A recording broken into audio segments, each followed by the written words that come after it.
I want you to picture this for a second. You're on set, the cameras are fully rigged, the lighting is running super hot, your actors are literally just standing there waiting, and suddenly it hits you. That brilliant shot you had mapped out in your head, it just doesn't work in the actual space. Now the whole crew is just staring at you, you are losing precious daylight, bleeding money by the second, and yeah, total panic sets in. We've all kind of been there, right? It's the absolute chaos of an unplanned shoot. But what if you could solve every single one of those massive, expensive headaches before you even picked up a camera? Well, that's exactly what we're going to break down today, mastering storyboard composition and narrative flow. There's this industry adage that I absolutely love, and it really hits the nail on the head. The storyboard is where you edit the film before shooting it. I mean, think about that. Storyboarding isn't about being an amazing artist or drawing pretty pictures. It's literally your ultimate low-stakes testing ground. You can completely rearrange, revise, or just totally scrap an entire scene on a piece of paper in, 5 seconds? Trying to do that later with live footage in the editing bay? That is an absolute nightmare. So today, we're going to figure out how to pull off that paper edit the right way. Okay, here's the game plan for this explainer. We'll be moving through 5 basic steps. First, starting rough with thumbnails. Then learning to really think like a director, aligning our audio and visuals, mastering pacing and transitions, and finally, we'll wrap up with the everyday tools of the trade. Let's get right into step 1, starting rough with thumbnails, where we just focus on blocking out the sequence. Look, when you first sit down to storyboard, honestly, the absolute biggest mistake you can make is trying to draw a masterpiece. Just don't do it.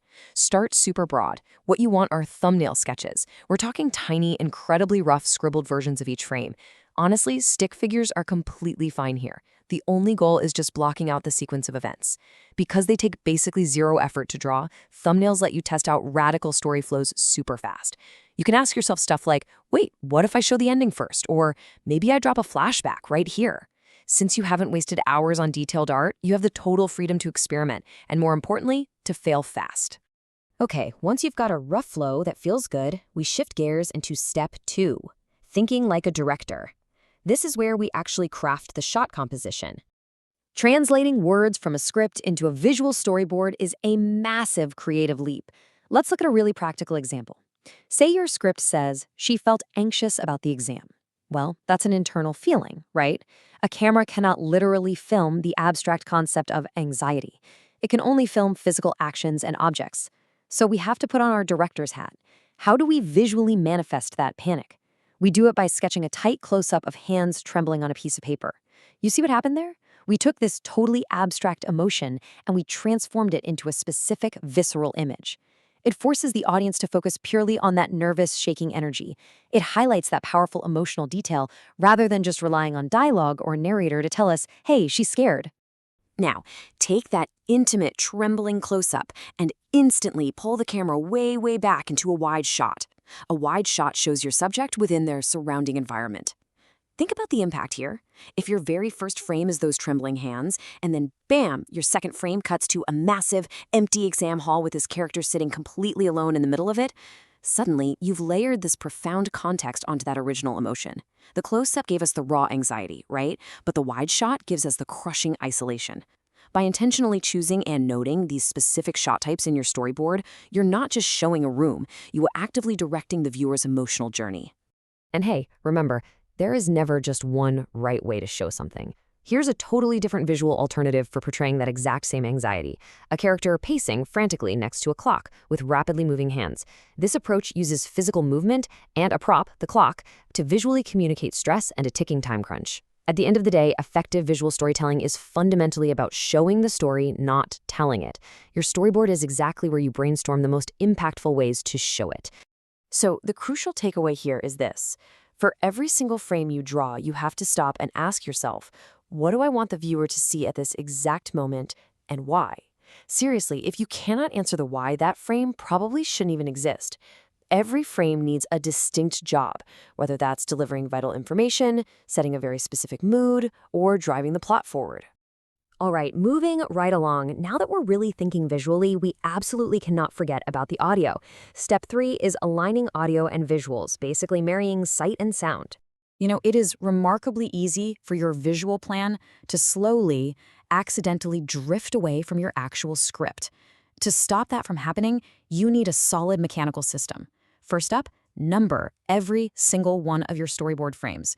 Second, cross-reference those numbers directly with your script.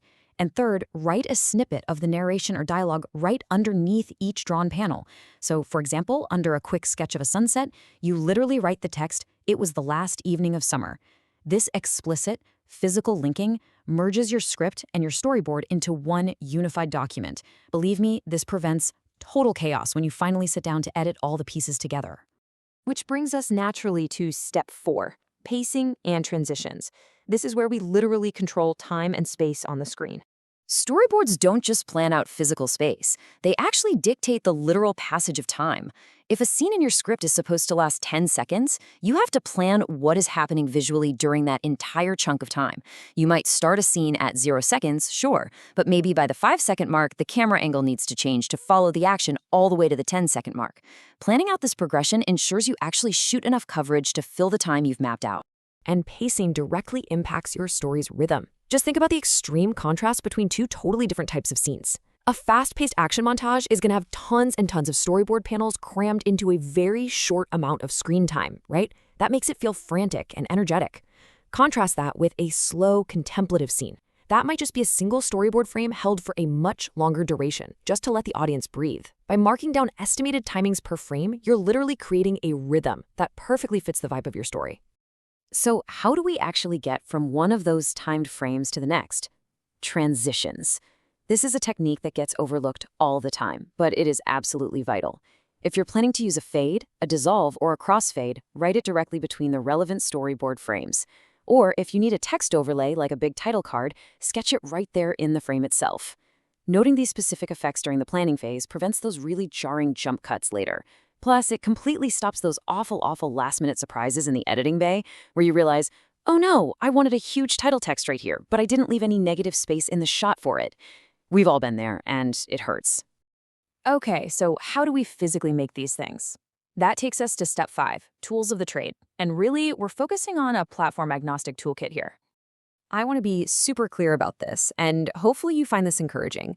Mastering this storyboard workflow does absolutely not require expensive, complicated software. Honestly, the specific tool you use is way less important than the actual act of planning. You can use paper and a pencil, you can use free online creators, or even generic presentation software. But I'll let you in on a huge favorite among professional creators. It's literally just sticky notes on a blank wall. Why? Because each sticky note is a frame. If you step back and decide the pacing is totally off, you just physically peel the note off the wall and stick it somewhere else to reorder the scene. Same goes for shuffled index cards on a table. It takes this highly abstract process and makes it wonderfully tactile and flexible. I really want to leave you with a couple of questions to ask yourself the next time you finish a storyboard draft. Look at your frames and ask, does my ending feel unprepared? Is there a gap in logic between these two scenes?